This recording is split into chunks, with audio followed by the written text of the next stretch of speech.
Nyhedsbreve eller campaigns er en afgørende del i mange virksomheders e-mail marketing setups. Det er her, at virksomheden kan skyde et budskab ud, enten bredt, det vil sige til hele ens nyhedsbrevsliste, eller snævert ved at segmentere. Men hvilke forskellige segmenter kan man som e-commerce virksomhed overveje at sende til? Ja, det kommer jeg til at give dig svaret på i den her e-mail Academy video.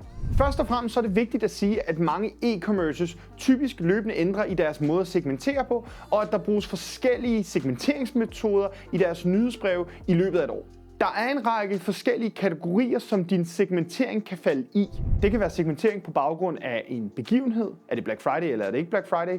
Subscriberens køn, subscriberens interesser, predictive behavior, kommer subscriberen forventeligt til at købe inden for de næste 14 dage, subscriberens engagement, subscriberens købshistorik på sådan et avanceret niveau, segmentering på mere standardiseret købshistorik, har købt, har ikke købt for eksempel.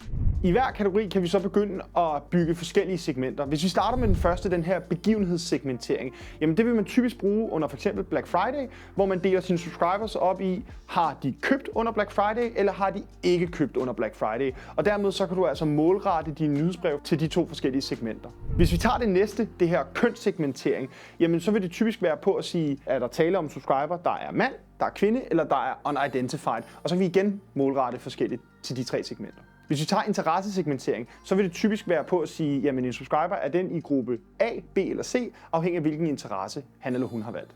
Når vi går brug af predictive behavior segmentering, så kigger vi på, om en subscriber vil komme til at købe inden for den næste tidsperiode, eller ikke vil købe for den næste tidsperiode. Når vi snakker engagementsegmentering, så vil det være på, om en subscriber er highly engaged eller ikke highly engaged. Avanceret købshistorik og segmenteringen derpå, det går på, at vi segmenterer på, om subscribers har købt 0 gange, har købt 1 gang eller har købt mere end 1 gang. Mens en standardiseret købshistorik segmentering går på, at vi bare deler vores subscriberbase op i, at en subscriber ikke har købt, versus en subscriber har købt.